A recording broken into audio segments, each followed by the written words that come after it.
कई सालों पहले दानिश नाम का एक आदमी अपने पत्नी और बच्चों के साथ रामपुर नामक एक गांव में रहता था।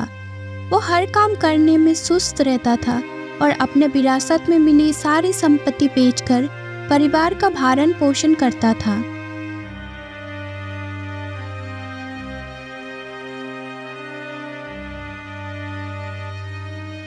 सुनिए, जायदाद बेचकर कब तक खर्चा उठाओगे?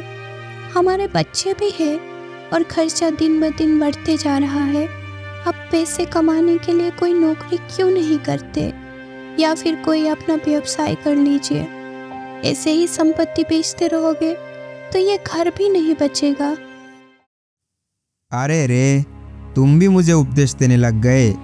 खर्च की चिंता मत करो, मैं जानता हूँ कि मैं क्या कर रहा हूँ। तुम बेहतर समझते हो कि मुझे किसी के अधीन काम करना पसंद नहीं है। मैं किसी भी तरह परिवार का पालन पोषण करूँगा। आपको विरासत में इतनी ज़मीन मिली थी, आपने खेती की ज़मीन को टुकड़ों में बेच दिया और घर चला लिया। इसके बजाय आप ज़मीन में खेती कर सकते थे। अब तो हमारे पास बेचने के लिए भी कुछ नहीं बचा। कहीं काम कर लीजिए और परिवार का देखभाल कीजिए। मुझे तो चिंता हो रही है कि हमारा क्या होगा। अरे हाँ, मैं समझ गया। मैं किसी भी कीमत पर इस परिवार का ध्यान रखूंगा और इस घर को नहीं बेचूंगा। आप मुझे ज्ञान देना बंद करो। दानिश को अपने पत्नी पर गुस्सा आया, लेकिन वो व्यक्त नहीं करता या उसे ये कहकर शांत कर देता है कि वो काम नहीं करेगा और ना ही करना चाहता है। इसके बजाय वो पैसे कमाने के विभिन्न तरीकों पर विचार करता है और अंत में एक निर्णय लेता है। अगले ही दिन वो गांव के अलग अलग साहूकारों से मिलने जाता है। क्या खबर है दानिश? इस चलती धूप में तुम आ गए। तुम्हें देखकर तो मैं हैरान हो गया। मजाक बंद करो यार, मुझे तुमसे कुछ मदद चाहिए, इसलिए मैं सुबह से यहाँ हूँ। इसके अलावा और कोई कारण नहीं। ये बात सच है कि आप किसी बिना सौदे के बाहर नहीं आते, क्योंकि आप विरासत में मिली संपत्ति से पूरा पैसा उड़ा लेते हैं। मेरे सब्र की परीक्षा मत लो हीरा लाल, मैं यहाँ सिर्फ सौदा करने के लिए आया हूँ और कुछ नहीं। क्या सौदा? ये क्या है और मैं आपकी क्या मदद कर सकता हूँ? मैं समझा नहीं। मुझे अपना व्यवसाय शुरू करने के लिए निवेश के रूप में आपसे कुछ पैसे उधार चाहिए। सच में? आपने खेती करने के बजाय खेती की जमीन बेच दी, और मुझे आश्चर्य है कि आप शहर में व्यवसाय कैसे करेंगे। संपत्ति बेचना ना बेचना मेरी इच्छा है, आपका इससे क्या लेना देना। हालांकि मैं व्यापार करना चाहता हूँ। यह मेरे पास एक बहुत अच्छा विचार है और मुझे आपकी सहायता की आवश्यकता है। आप करेंगे मेरी मदद? अच्छा, देखते हैं। वैसे वो विचार क्या है, ये तो बताओ। अच्छा, आपको क्या लगता है मैं मूर्ख हूँ? मैं अपना विचार तुम्हारे सामने आके प्रकट क्यों करूँ? आपकी मर्जी, लेकिन यह बताइए कि आप यहाँ क्यों आए हैं? ज़्यादा कुछ नहीं। अगर आप अभी मुझे 10,000 रुपये दे सकते हैं तो मैं इस महीने के अंत तक 40,000 रुपये वापस कर दूंगा। क्या तुम मुझे 40,000 रुपये दोगे अगर मैं तुम्हें अभी 10,000 रुपये दूँ? क्या तुम मुझे बेवकूफ़ समझते हो दानिश? ये मेरे व्यवसाय का रहस्य है। वैसे भी अगर आपको विश्वास नहीं है तो मुझे ये पैसा कर्ज के रूप में दे दो। मैं ये पैसा ब्याज सहित आपको वैसे का वैसे लौटा दूंगा। मैं तुम्हें कर्ज कैसे दे सकता हूँ? आपके पास नौकरी या व्यवसाय नहीं है। आप मुझे उन पैसों के लिए भला क्या वादा कर सकते हैं? आप मुझ पर शक कर रहे हो। आप जानते हैं कि मेरे पास मेरा घर है, इसलिए उस घर को आप मुझसे वादा के रूप में ले सकते हैं और एक समझौता लिखे तो आप भी सुरक्षित महसूस करेंगे। दानिश के शब्दों ने हीरालाल को राहत दी, क्योंकि उसे पता था कि ऋण के रूप में पैसे उधार देना, वो भी ब्याज और सही दस्तावेज के साथ, उसके लिए मुनाफा का सौदा है। ठीक है, मैं आपको पैसे उधार दूंगा, लेकिन एक शर्त पर। मैं प्रति 100 रुपये पर 2 रुपये ब्याज के रूप में लूँगा। आपको बिना असफल हुए ब्याज का भुगतान करना होगा। बिल्कुल बिल्कुल, मैं आपके सारे पैसे समय पर चुका दूंगा। ठीक है, ये रहा पैसा। हीरालाल दस्तावेज में सारी बातें लिखकर ब्याज के लिए पैसे उधार दे देता है। दानिश खुशी खुशी वहाँ से चला गया। दानिश उसी तरीके से गांव के सभी अमीर लोगों को एक ही कहानी सुनाकर उनसे बहुत सारे पैसे इकट्ठा करता है और सभी में अधिक पैसे कमाने की आशा की किरण पैदा करता है। दिन के अंत में वो अपने घर लौटता है और अपने पत्नी अपर्णा से जाकर कहता है, अपर्णा, तुम हमेशा मुझे आलसी होने की ताना मारते हो, लेकिन देखो अब मेरे पास कितना पैसा है। अरे इतने सारे पैसे? आपके पास इतने सारे पैसे कहाँ से आया? कौन देगा मुझे? मैंने इस धन को अपने बुद्धिमानी और चतुराई से पाया है। क्या तुम्हें मुझ पर भरोसा नहीं है? मैं जानती हूँ कि आप इतने होशियार नहीं हो।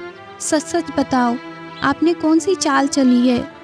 मैंने गांव के सभी साहूकारों से कहा कि मुझे व्यवसाय के लिए धन की आवश्यकता है, तो उन सब ने मुझे ब्याज के रूप में पैसे उधार दिए हैं। क्या तुमने घर गिरवी रख दिया? हे भगवान!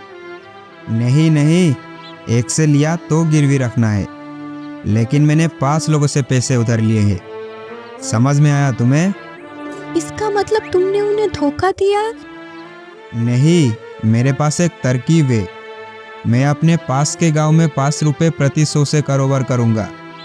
हम 3 रुपये प्रति 100 का हिस्सा लेंगे और उन अमीर लोगों से उधार लिया हुआ पैसा हम उन्हें चुका देंगे।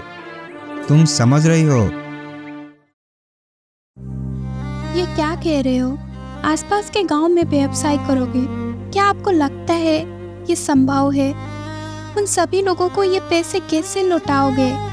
अभी हमारे पास ये घर तो है, लगता है ये भी बिक जाएगा। मुझे पता है कि मुझे क्या करना है। मुझे सुझाव मत दो। मैं पास के गांव में जाकर अपने मित्र से मिलूंगा। छोड़ो, जाने दो। तुम्हें जो करना है करो।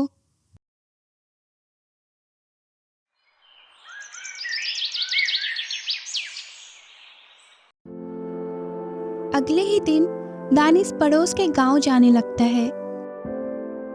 वो एक जंगल से गुजर रहा होता है, तब अपने रास्ते में वो एक ऋषि को देखता है जो एक पेड़ के नीचे तपस्या कर रहे हैं।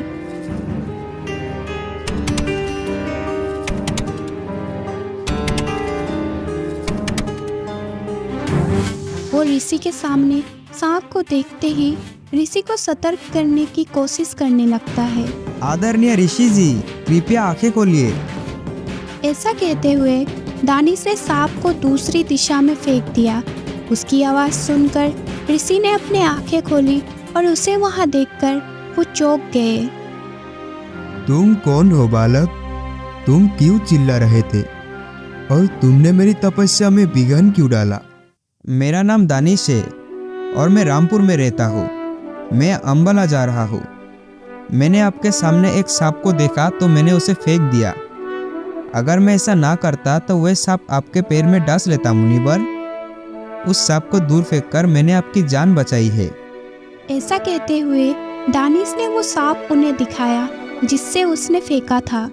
दानिश के काम से प्रसन्न होकर ऋषि ने उससे कहा, बहुत अच्छे बच्च, तुमने अपनी जान जोखिम में डालकर मेरी जान बचाई, इसलिए तुम मुझसे कुछ भी मांग सकते हो। मैं अपनी सभी शक्तियों के साथ तुम्हारी इच्छा पूरी करूंगा बच्च।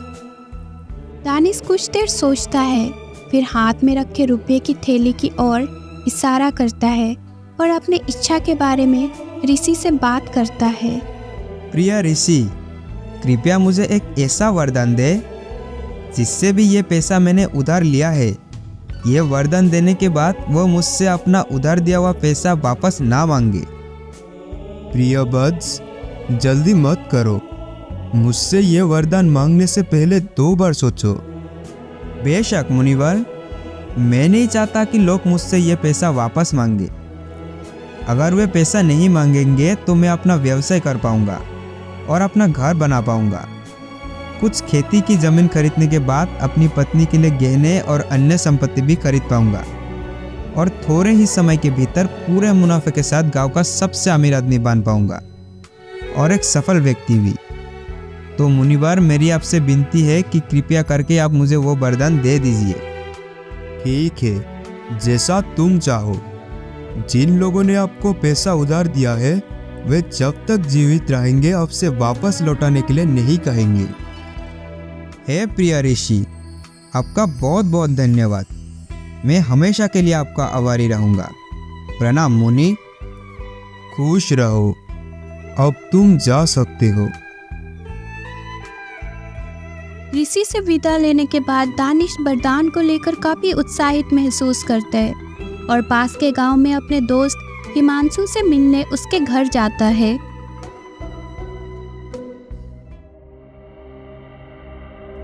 और दानिश, बहुत समय हो गया, सब कुछ कैसा चल रहा है मित्र? हाँ मित्र, मेरा सब कुछ बहुत अच्छा चल रहा है। और तुम्हारा कैसा चल रहा है? तुम गांव छोड़कर कुंवारा ही रह गए, क्या बात है? मेरा परिवार में मन नहीं है। मैं गांव से भाग गया हूँ क्योंकि मेरे पिता चाहते थे कि मैं शादी कर लूँ। मैं साहूकार हूँ और मैं अपने कारोबार से खुश हूँ। तुम क्या कर रहे हो? तुम यहाँ किस काम से आए हो मित्र? दानिश ने अपने इरादों का खुलासा नहीं किया, पर हिमांशु से पैसे उधार देने के कारोबार में मदद करने को कहा। मुझे अपनी जमीन बेचने के बाद कुछ पैसे मिले हैं और आप जानते हैं कि अगर सही तरीके से निवेश नहीं किया गया तो पैसा गायब हो जाता है। अब मुझे आपकी मदद की ज़रूरत है। आप ये पैसा ले और इसे 5 रुपये ब्याज पर उधार देकर व्यापार करें। आप 1 रुपये का हिस्सा ले और मुझे 4 रुपये दे। यह इतना आसान नहीं है जितना तुम कह रहे हो, लेकिन चूंकि तुम मेरे बचपन के दोस्त हो इसलिए तुम जब चाहो ब्याज सहित ये पैसे ले सकते हो। क्या ये ठीक है? हाँ हाँ, क्यों नहीं, ज़रूर। पर क्या किसी दस्तावेज पर आप यह सब नहीं लिखेंगे? क्या दानिश, तुम मुझ पर भरोसा नहीं करते? ठीक है, फिर इस पैसे को अपने पास ही रख लो, अगर कोई दस्तावेज की आवश्यकता है तो। ठीक है? अरे ठीक है, ये पैसे ले जाओ और अपने पास रख लो। मुझे जब ज़रूरत होगी मैं तुमसे ले लूँगा। ठीक है, फिर मिलते हैं। इस तरह दानिश हिमांशु को सारे पैसे देता है और खुशी खुशी घर लौट आता है। वो सारी घटना अपने पत्नी को बताता है। क्या तुमने सारे पैसे उस मूर्ख हिमांशु को दे दिया? मैं वैसे भी तुम्हारे दिमाग को नहीं पढ़ सकती। हमें कम से कम ब्याज के पैसे तो मिल ही जाएगा। बाकी आप क्या करने पर तुले हैं ये आप ही जानो। हाँ, अब समझ में आया ना। पैसे कमाने के लिए नौकरी की ज़रूरत नहीं होती, बल्कि काफ़ी बुद्धिमान होने की ज़रूरत होती है। इसलिए अब मुझे कभी भी ज्ञान देने की कोशिश मत करना, ठीक है? अच्छा, बकवास बंद करो। कड़ी मेहनत से बचने के लिए मुझे मनगढ़ंत कहानियाँ मत सुनाओ। अरे कहानियाँ नहीं प्रिय, बस इंतज़ार करो और देखो कि हम गांव के सबसे अमीर आदमियों में से एक बनने वाले हैं। और कुछ इस तरह दानिश अपने व्यापार करने के विचार से उत्साहित महसूस करता है और सोचता है कि ऋषि के वरदान के कारण कोई साहूकार उससे पैसे वापस करने के लिए नहीं कहेगा। इस तरह से 5 साल बीत जाता है। फिर एक दिन साहूकार का बेटा दानिश के पास आता है और आकर उससे कहता है, सुन लो दानिश, तुमने 5 साल पहले मेरे पिता से पैसे लिए थे और ब्याज भी नहीं दिया। कृपया करके मेरा पैसा लौटा दे। उसकी बात सुनकर दानिश सोचने लगा कि करण को उस कर्ज के बारे में कैसे पता चला, जबकि उसके पिता ने एक बार भी उससे नहीं कहा था। वो ऋषि के वरदान पर विचार करते हुए सोचता है और उससे पूछता है, क्या मैंने तुम्हारे पिता से पैसे कब लिए? तुम्हें कैसे मालूम? क्या तुम्हारे पास कोई सबूत है? और अगर कोई सबूत है तो बताओ। दानिश ने करण को झांसा देने की खूब कोशिश की, पर तुरंत करण ने उसे वो दस्तावेज दिखाया जो वो अपने साथ लाया था। ये देखो, तुम्हारे द्वारा दस्तखत किया हुआ दस्तावेज। अब झूठ मत बोलो और मेरा सारा पैसा 1 हफ्ते के अंदर मुझे वापस कर दो, वरना मैं तुम्हारे घर पर कब्जा कर लूँगा। दानिश को कड़ी आवाज में चेतावनी देते हुए करण वहां से चला जाता। दानिश इन सभी घटनाओं से हैरान है, क्योंकि सभी साहूकारों के बेटे घर आए और दानिश को 1 हफ्ते के अंदर कर्ज चुकाने की चेतावनी देकर चले गए। ये सब देखकर और उनकी बातचीत सुनकर अपर्णा ने अपने पति के पास आकर उससे कहा, क्या हुआ? आपने मेरी बात नहीं मानी ना? यह आपके मूर्खता का ही परिणाम है। अगर आप मेहनत करते तो ऐसे नहीं होता। अब आपके लिए हुए पैसे और उसका ब्याज एक ही साथ चुकाना पड़ेगा। आप घर नीलाम करने की नौबत आ गई है। आपने ऐसा क्यों किया? हम अपने छोटे से बच्चों को लेकर कहाँ जाएंगे? हे भगवान, अब हम क्या करें? दानिश, जो अपने ही विचारों में खोया हुआ था, वो अपने पत्नी से कहता है, रुक जाओ, मैं जानता हूँ कि मुझे क्या करना है। मैं हिमांशु से अपना सारा पैसा वापस लूँगा। मैंने जो उसे दिया था, मुझे उसका 4 गुना मिलेगा। मैं जाकर उसे लूँगा और सारा कर्ज चुका दूँगा। तुम बिल्कुल भी चिंता मत करो। इतना कहने के बाद वो तुरंत अपने दोस्त हिमांशु के घर के लिए रवाना होता है, पर वहाँ पहुँचकर उसके घर को बंद पाता है। फिर वो हिमांशु के पड़ोसियों से हिमांशु के बारे में पूछने जाता है। महोदय जी, क्या मैं आपसे कुछ पूछ सकता हूँ? क्या आप बता सकते हैं कि साहूकार हिमांशु का घर कहाँ है? पर क्यों? क्या तुमने उसे पैसे उधार दिए हैं? हाँ बिल्कुल, पर वो है कहाँ? साहूकार के धंधे में मदद के लिए कई लोग उसके घर आए। हिमांशु ने तुम जैसे लोगों से पैसे वसूले और रातों रात गायब हो गया। कोई आश्चर्य नहीं कि आप पीड़ितों में से एक है। मैं आप जैसे लोगों को जवाब देते देते थक गया हूँ। वह आवारा है। अब तुम यहाँ से जा सकते हो। मक्खन लाल का जवाब सुनकर दानिश चौंक जाता है और वरदान देने वाले ऋषि पर क्रोधित हो जाता है। वो बहुत ही गुस्से में आकर ऋषि से नतीजे के बारे में सवाल पूछने उनके पास आता है। ऋषि ध्यानबंद होकर उसकी तरफ देखते हैं और उससे पूछते हैं, आओ प्यारे दानिश, बहुत दिन बाद देख रहा हूँ। क्या हुआ? क्या तुम्हें कोई समस्या है? आपने कहा था कि आपने मुझे वरदान दिया था क्योंकि मैंने आपकी जान बचाई थी, लेकिन आपने मुझे धोखा क्यों दिया? क्या बोल रहे हो तुम? मैंने तुम्हें कैसा धोखा दिया दानिश? दानिश पिछले 5 साल में हुए सारे घटना का ब्यौरा ऋषि को देता है और गुस्से में उससे खरी खोटी सुनाता है। उसकी बात सुनकर ऋषि मुस्कुराते हैं और उससे कहते हैं, प्रिय दानिश, कृपया याद करें कि आपने मुझसे उस दिन क्या पूछा था। क्यों नहीं, मुझे याद है। मैंने कहा था कि जिस व्यक्ति ने पैसा उधार दिया है वो मुझसे वापस ना मांगे। तो यही कारण है कि उन साहूकारों ने जब तक जीवित रहे तुमसे नहीं पूछा। तो तुम्हारा वरदान तो पूरा हो गया, लेकिन उस पैसे पर उनके वारिसों का अधिकार है, इसलिए उन्होंने कर्ज वापस मांग लिया। तुमने कहा था कि लोग आके वापस नहीं मांगे, बल्कि आपको मांगना चाहिए था कि कोई भी कर्ज नहीं होना चाहिए। तो इस हिसाब से मैंने तुम्हें कोई भी धोखा नहीं दिया है।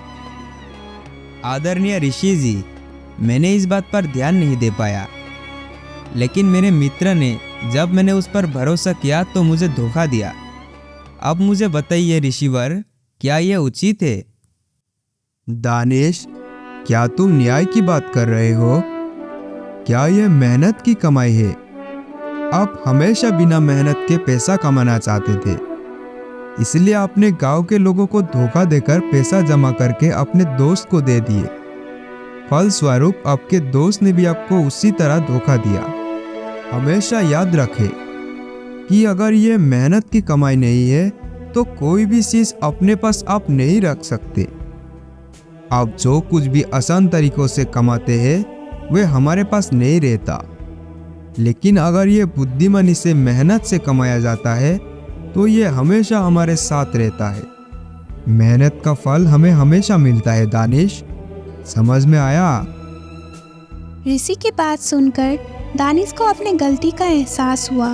वो पछतावे के साथ उनसे कहता है, आदरणीय ऋषि, मैंने सबक सीख लिया और मुझे अपनी गलती का एहसास हो गया। मैं अपने जीवन में कभी भी लोगों को पैसे के लिए धोखा नहीं दूंगा। मैं अपने परिवार के लिए कड़ी मेहनत करूंगा। भगवान तुम्हारा भला करे दानिश। दानिश अपना घर बेच देता है और अपना सारा कर्ज चुकता कर देता है। वो उसी दिन से कड़ी मेहनत करने लगता है और कुछ ही समय में वो एक नया घर बनाता है और हमेशा खुशी खुशी अपने परिवार के साथ रहता है।